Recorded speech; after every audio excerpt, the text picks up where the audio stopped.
চিচিঙ্গা তো অনেক রকম করে খেয়েছেন বন্ধুরা, আমার মতো কি কখনো খেয়েছেন? যদি না খেয়ে থাকেন আজকে রেসিপিটা আপনার জন্য। বিসমিল্লাহির রহমানির রহিম। আসসালামু আলাইকুম। কেমন আছেন বন্ধুরা? আশা করি যে যেখানে আছেন অনেক অনেক ভালো আছেন। আলহামদুলিল্লাহ আমিও আল্লাহর রহমতে আপনাদের ভালোবাসায় ভালো আছি। আজকে একটা ইউনিক রেসিপি নিয়ে চলে আসলাম। একদম ফ্রেশ ফ্রেশ চিচিঙ্গা নিয়ে আসছে আমার জামাই বাজার থেকে। সবজির তো যা দাম ভাই বলে বোঝানো যাবে না, যেটাই ধরতেছে আগুন। তারপর আমরা মধ্যবিত্তরা খেতে হবে, মধ্যবিত্তরা কিন্তু বলতেও পারবে না, সইতেও পারবে না, নিমিশে সহ্য করে দুনিয়া জীবন যাপন করতে হবে। সবজির কিন্তু অনেক দাম হলেও কিন্তু আমার বাসায় সবজিটা কিনতে হবে। 100 টাকা কেজি হলেও কিনতে হবে, 200 টাকা কেজি হলেও কিনতে হবে। কারণ আমার ঘরে ডায়াবেটিক্স পেশেন্ট আছে, আমার শাশুড়ি আমার হাজবেন্ড দুজনেই ডায়াবেটিক্স পেশেন্ট। আমার বাসায় কিন্তু সবজি ছাড়া কোনো বেলায় চলে না, প্রত্যেকটা বেলায় কিন্তু সবজি লাগে। আমি সবসময় 1 কেজি 1.5 কেজি করে সবজি রান্না করতে হয়।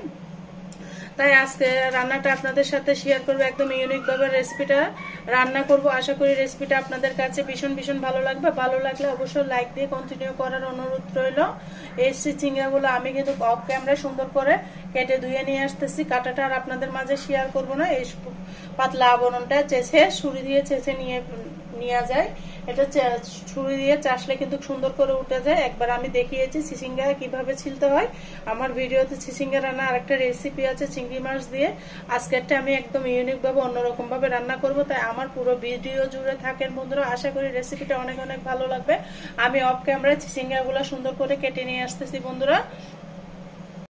দেখুন বন্ধুরা, অফ ক্যামেরায় আমি সমস্ত চিচিঙ্গা বা কয়ডা, এটা আমরা চট্টগ্রামের মানুষের এবারে কিন্তু কয়ডা হয়, ওনারা বেগুন কিন্তু চট্টগ্রামের ভাষা পছন্দ করছেন। অনেকজন অনেক কমেন্টস করে চট্টগ্রামের ভাষা বলে, আমি কিন্তু মাঝে মাঝে দিই। যাই হোক, এটা চিচিঙ্গা বা কয়ডা যেটাই বলেন, কি নাম বলেন অবশ্যই কমেন্টসে বলে যাবেন। এটা হচ্ছে চিচিঙ্গা, আমরা চট্টগ্রামের মানুষ এটা কয়ডা বলি। যাই হোক, এটা আমি এবার রান্নার প্রসেস চলে যাবে। একদম পাতলা পাতলা করে কেটে নিয়েছি, দেখুন যতটুক পারবেন। আমার কিন্তু আঙ্গুলটা কেটে গিয়েছে, আমি বেশি কুচি করতে পারি না, বেশি কুচি করলে আমার আঙ্গুলে লেগে যায়। সাবধানে কাটবেন। আমি বটি দিয়ে কেটেছি, একদম পাতলা পাতলা করে কেটে নিয়েছি। যতটুকু সম্ভব পাতলা করে কেটে নেবেন। এবার আমি রান্নার প্রসেস চলে যাই। একদম ধুয়ে পানিটা ঝরিয়ে নিয়েছি, কোনো পানি যেন না থাকে এই রেসিপিটার জন্য। একদম সুন্দর করে একটা ঝাঁঝুনির মধ্যে দিয়ে আমি পানিটা ঝরিয়ে নিয়েছি। এবার রান্নার প্রসেসে চলে যাচ্ছি বন্ধুরা। দেখুন চুলার মধ্যে একটা হাঁড়ি বসিয়ে দিয়েছি, প্যান বসিয়ে দিয়েছি। এবার দিয়ে দিচ্ছি মেজারমেন্ট কাপের হাফ কাপ থেকে অল্প কিছু কম তেল। এখানে আমি হাফ কেজি থেকে বেশি দুল নিয়েছি। আপনারা চাইলে তেলের পরিমাণটা বাড়িয়ে কমিয়ে দিতে পারেন। এরপর যে তেলটা গরম হয়ে গিয়েছে, এখানে আমি পেঁয়াজ কুচি রসুন কুচি একসাথে দিয়ে দিলাম। দিয়ে আমি মিডিয়াম সাইজের 2টা পেঁয়াজ দিয়ে দিয়েছি, 2 কোয়া রসুন দিয়েছি। রসুনটা আমি সবসময় যে কোনো সবজির মধ্যে বন্ধুরা আমি ব্যবহার করি। রসুনটা দিলে আমার কাছে ভালো লাগে, সেজন্য আমি সবসময় রসুনটা ব্যবহার করি। এরপর যেগুলোকে আমি হালকা করে ভেজে নিব। এবার রসুনটা ভাজা হয়ে গিয়েছে, পেঁয়াজ রসুন দিয়ে দিচ্ছি। কালি জিরা, কালি জিরাটা অবশ্যই দিবেন। কালি জিরা দিলে কিন্তু যে কোনো রান্নার টেস্টটা দ্বিগুণ বেড়ে যায় আর একটা সুন্দর ফ্লেভার আসে। খেতেও কিন্তু ভাতের সাথে অনেক ভালো লাগে। যখন আপনারা বাসায় রান্না করবেন তখন এর গন্ধটা পাবেন। এমনি আমি বললে কিন্তু হবে না, আপনারা বাসায় একবার হলে রেসিপিটা ট্রাই করবেন। এই পর্যায়ে আমি সবজিগুলো দিয়ে দিলাম। একটা সুন্দর গন্ধ বের হয়েছে বন্ধুরা কালি জিরাটা দেওয়ার কারণে, অবশ্যই কালি জিরাটা দিবেন। আমি এই পর্যায়ে সবজিগুলো আমি একদম অন্যরকমভাবে চিচিঙ্গা রান্নাটা দেখাচ্ছি। আশা করি রেসিপিটা আপনাদের কাছে ভীষণ ভালো লাগবে। এই পর্যায়ে আমি নেড়ে দিব। এখানে কোনো হলুদ মরিচ ব্যবহার করব না। কীভাবে রান্না করতেছি আমার পুরো ভিডিও জুড়ে থাকেন, অবশ্যই দেখতে পাবেন। একদম ইউনিকভাবে রান্না করে দেখাচ্ছি আপনাদেরকে। আশা করি ভালো লাগবে বন্ধুরা। অনেক কষ্ট করে কিন্তু ভিডিও বানাই আর মাঝে মাঝে ক্যামেরাটা নাড়াচাড়া করে, একদম ক্ষমার দৃষ্টিতে দেখবেন বন্ধুরা। আমি এক হাতে ক্যামেরা ধরে আরেক হাতে নাড়াচাড়া করি, সেই জন্য ক্যামেরাটা নাড়াচাড়া করে। এগুলো কিন্তু কমে যাবে, চিচিঙ্গার ভাজি করলে অনেক কমে যায়। এরপর যে দিয়ে দিব স্বাদ মতো লবণ। লবণটা আপনাদের টেস্ট মতো দিবেন। লবণ যার যার টেস্ট মতো দিয়ে লাগে। লবণের পরিমাণটা বলে কিন্তু বোঝানো যাবে না বন্ধুরা। তাই লবণের পরিমাণটা আমি সবসময় বলি না, কারণ স্বাদ যার যার মুখের স্বাদ তার মতো, কারো মুখের স্বাদ একরকম না। সেই জন্য লবণের পরিমাণটা আপনাদের পরিমাণ মতোই দিবেন। তারপরে এই পর্যায়ে দিয়ে দিব কাঁচামরিচ দুফালি করে নিয়েছি, কাঁচামরিচটা একটু বাড়িয়ে দিয়েছে, এগুলো হচ্ছে দান্ন মরিচ, আপনারা কি বলেন জানি না, চট্টগ্রামের মানুষের এটাকে দান্ন মরিচ বলে। দেখুন অনেক পানি ছেড়ে দিয়েছে, আমি কিন্তু এখানে কোনো পানি ব্যবহার করি নাই, চুলার আঁচটা কিন্তু বাড়িয়ে রেখেছি, এই পর্যায়ে অবশ্যই বাড়িয়ে রাখবেন। এই পর্যায়ে আমি ঢাকনা দিয়ে সবজিটা রেখে দিব, সবজির কালারটা যেন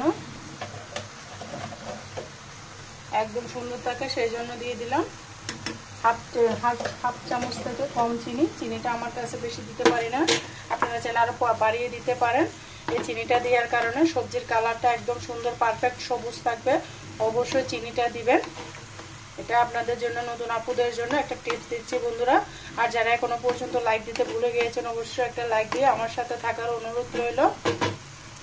এ পর্যায়ে আমি ঢাকনা দিয়ে ঢেকে দিব বন্ধুরা। এই পর্যায়ে আমি আবারও নেড়ে ছেড়ে দিব।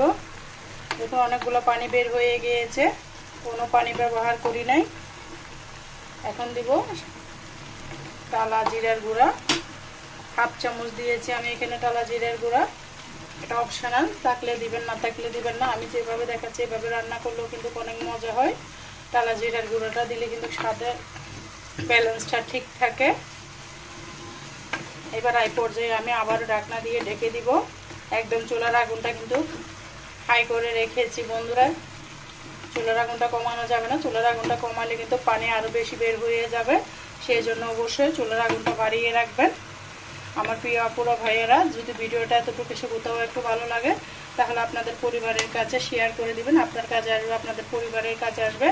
অনেকজনের রান্নাবান্না পারে না, নতুন প্রিয় আপুরা ভাইয়েরা, ব্যাচেলার যারা থাকেন, এভাবে সহজভাবে রান্নাটা আপনাদেরকে দেখাচ্ছি, খুব সহজভাবে আমি রান্নাটা দেখিয়ে দিচ্ছি, কোনো ঝামেলা নাই, একদম নিজ ঝামেলায় আপনার রেসিপিটা আমি দেখিয়ে দিচ্ছি। আশা করি ভালো লাগবে, তাই আপনাদের বন্ধুদের মাঝে আমার ভিডিওটা শেয়ার করে দিবেন।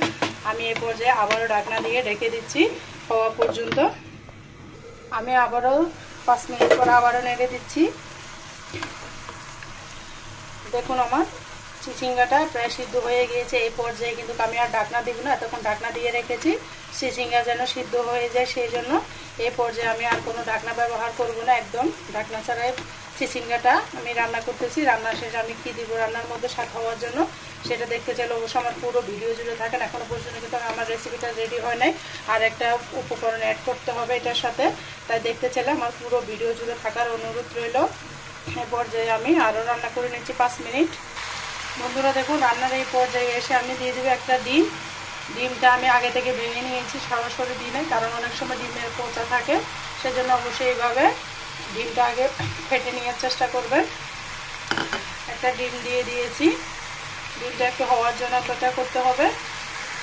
এভাবে বন্ধুরা চিচিঙ্গা ভাজিটা আপনারা করে দেখবেন, অনেক মজা হয় খেতে। ডিম দিয়ে চিচিঙ্গা ভাজি একদম ইউনিকভাবে দেখিয়েছি, অনেক আপুরা তো অনেক রকম করে করেছে, আমি যেভাবে রান্না করি প্রত্যেক সময় সেভাবে আপনাদের মাঝে শেয়ার করেছি, কারো থেকে দেখে না আমার নিজের মতো নিজেই রান্না করে আপনাদেরকে দেখিয়েছি। আশা করি রেসিপিটা আপনাদের ভালো লাগবে। এরকম একটা রেসিপি যদি থাকে পরোটা রুটি ভাতের সাথে কিন্তু অন্য মাছ মাংস ফেল হয়ে যাবে, আমি গ্যারান্টি দিয়ে বলতে পারি বন্ধুরা। এরকম দুর্দান্ত স্বাদের একটা রেসিপি আপনারা বাসায় বানিয়ে নেবেন, সবার প্রশংসা পাবেন, কারণ রান্নাবান্না সবাই পারে, সবাই সব রকম পারে। আমি যেভাবে করি আপনাদের সাথে শেয়ার করেছি, আশা করি নিশ্চয় কারো না কারো কাজে আসবে। এই রেসিপিটা এভাবে রান্না করলে কিন্তু পোলাওয়ের সাথে কিন্তু অসাধারণ লাগবে, কোনো মশলা ছাড়া এভাবে দুর্দান্ত স্বাদের একটা রেসিপি। আপনারা একবার হলো বাসায় এভাবে ট্রাই করবেন, আশা করি রেসিপিটা ভালো লাগবে। আমি আর একটু পানিটা শুকিয়ে ফেলবো। দেখুন আমার চিচিঙ্গাটা একদম সিদ্ধ হয়ে গেছে, ঢাকনা দিবেন না, ঢাকনা দিলে কিন্তু গলে যাবে। ঢাকনা না দেওয়ার ফলে চিচিঙ্গাগুলো আস্তে আস্তে রয়ে গেছে। আমি এই পানিগুলো এভাবে সুন্দর করে নাড়াচাড়া করে শুকিয়ে নিয়ে আসতেছি বন্ধুরা। আমার সাথে থাকার জন্য সবাইকে অসংখ্য ধন্যবাদ। যারা আমার চ্যানেলটিকে সাবস্ক্রাইব করে পাশে আসেন সবার জন্য অনেক দোয়া ও ভালোবাসা রইল, আর যারা লাইক দিয়ে ভিডিওটা কন্টিনিউ করতেছেন সবার জন্য দোয়া ও ভালোবাসা রইল বন্ধুরা। অনেক কষ্ট করে ভিডিও বানায়, সারাদিন সংসারের কাজ করে, তারপর আপনাদের ইউটিউবে যখন ঢুকেছি কাজ করে আপনাদের মাঝে একটা ভিডিও দিতে 4 থেকে 5 ঘন্টা পরিশ্রম করতে হয়। তারপরে বন্ধুরা ভিউজ আসে না, লাইক দেয় না, কেন লাইক দিতে একটা কষ্ট লাগে জানি না। আমি কিন্তু সবার ভিডিওতে লাইক দিয়ে প্রথমে শুরুতে ভিডিওটা কন্টিনিউ করি, সবার ভিডিও আমি ফুল ওয়াচ করে কিন্তু বের হয়, কারণ অর্ধেক ভিডিও করে বের হলে নিজের চ্যানেলের ক্ষতি হয়। অন্যেরও রিস্ক কমে যায়, নিজের চ্যানেলেরও রিস্ক কমে যায়। তাই বন্ধুরা এই ক্ষতি করিয়েন না, অবশ্যই লাইক দিয়ে একটা কন্টিনিউ করার ফুল ওয়াশ করে যাবেন। আপনাদের মাঝে অনুরোধ রইল। এই পর্যায়ে আমি এগুলো পানিগুলো টানি নিয়ে আসতেছি। চুলার আগুন কিন্তু পুরো রান্নার মধ্যে আমি হাই করে রেখেছি। অবশ্যই চুলার আগুন কমানো যাবে না, এভাবে রান্না করে একবার হলো ট্রাই করবেন। বাচ্চারা এইভাবে রান্না করলে অবশ্যই রুটি পরোটার সাথে খেয়ে নেবে। আমি অফ ক্যামেরা এগুলো রান্না করে নিয়ে আসতেছি বন্ধুরা, ভিডিওটা বড় হয়ে যাচ্ছে। দেখুন বন্ধুরা, চিচিঙ্গা ভাজিটা আমার এই পর্যায়ে কিন্তু রেডি হয়ে গেছে। আমি এখানে ধনেপাতা দিয়ে দিচ্ছি। ধনেপাতাটা অবশ্যই দেওয়ার চেষ্টা করবেন। আর আপনারা চাইলে তেলের পরিমাণটা আরও বাড়িয়ে দিবেন। তেল কিন্তু বেশি খাওয়া ভালো না। আমি আমার মতো করে দেখিয়েছি, এটা যেভাবে দেখেছি হাফ কাপ, সেটা পারফেক্ট হয়েছে। দেখুন তেল তেল হয়েছে, তেল কিন্তু কমই হয় নাই। দেখুন তেলটা ফ্রাই প্যানের মধ্যে ভাসতেছে। হাফ কাপ তেল দিয়েছে, হাফ কেজি ইয়ার জন্য, দুলদুলো চিচিঙ্গার জন্য। এভাবে আমি ঢাকনা দিয়ে রেখে দিব 5 মিনিট। 5 মিনিট পরে পরিবেশন করে নিয়ে আসতেছি। চুলার আগুনটা বন্ধ করে দিয়েছি বন্ধুরা। দেখুন বন্ধুরা, 5 মিনিট পরে চলে আসলাম। খুব সুন্দর, একদম লোভনীয় হয়েছে। পরিবেশন করে দেখাচ্ছি কেমন হয়েছে আমার রান্নাটা। অবশ্যই বন্ধুরা কমেন্টসে বলে যাবেন। এটা দিয়ে কিন্তু আপনি তৃপ্তি করে ভাত রুটি যেটাই খেতে চান, একদম দুর্দান্ত লাগবে খেতে। কেমন হয়েছে আমার রান্নাটা বন্ধুরা অবশ্যই কমেন্টসে বলে যাবেন। খুব সুন্দর লোভনীয় হয়েছে এই রান্নাটা। আশা করি আপনাদের কাছে রেসিপিটা অনেক অনেক ভালো লেগেছে। ভালো লাগলে অবশ্যই লাইক কমেন্ট শেয়ার করতে ভুলবেন না। আর যারা ধৈর্য ধরে এতক্ষণ পর্যন্ত আমার ভিডিও জুড়ে ছিলেন, সবাইকে অসংখ্য অসংখ্য ধন্যবাদ, অনেক অনেক ভালোবাসা। বন্ধুরা আজকের মতো এখানে বিদায় নিচ্ছি। ইনশাল্লাহ পরবর্তী কোনো রেসিপি নিয়ে আবার চলে আসবো। সবাই আপনাদের দোয়ার মাঝে আমার জন্য একটু দোয়া করবেন। আজকের মতো এখানে বিদায় নিচ্ছি। আল্লাহ হাফেজ। আসসালামু আলাইকুম রহমতুল্লাহি ওয়া বারাকাতুহু।